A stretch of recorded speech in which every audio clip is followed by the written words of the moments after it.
பாடம் 3 இனப்பெருக்க நலன். கீழ் வருவனவற்றுள் HIV, ஹெப்படைட்டிஸ் பி, வெட்டை நோய் மற்றும் ட்ரைகோமோனியாசிஸ் பற்றி சரியான கூற்றியது. HIV என்பது நோய்க்கிருமி, பிற அனைத்தும் நோய்கள். கீழுள்ள குழுக்களுள் பாக்டீரியா பால்வினை நோய்க்குழுவை குறிப்பிடு. கிராந்தி, கிளாமிடியாசிஸ், வெட்டை நோய். கீழ் வருவனவற்றுள் சரியான கூற்றியது. Option D. எதிர் உயிரி பொருட்களை கொண்டு கிராந்தி மற்றும் வெட்டை நோயை எளிதில் குணப்படுத்த இயலும்.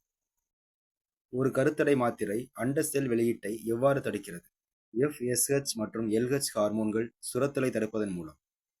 கீழ்வரும் அணுகுமுறைகளில் எது கருத்தடை சாதனங்களின் செயல்பாடுகளை பற்றி வரையறுத்து கூறவில்லை? Option B.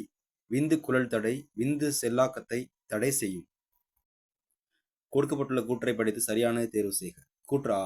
ரப்பரால் செய்யப்பட்ட திரை சவ்வுகள், கருப்பை வாய் மூடிகள் மற்றும் மறைப்பு திரைகள் போன்றவை பெண் இனப்பெருக்க பாதையில் கருப்பை வாயினை கலவைக்கு முன் மூட பயன்படுகின்றன.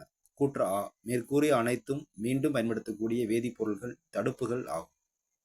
Answer C.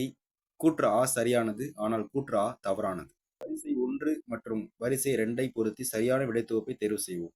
தாமிரம் வெளிவிடு IUD, மல்டி லோடு 375, ஹார்மோன் வெளிவிடு IUD, LNG-20, மருந்தில்லா IUD, லிபல் வளைவு IUD.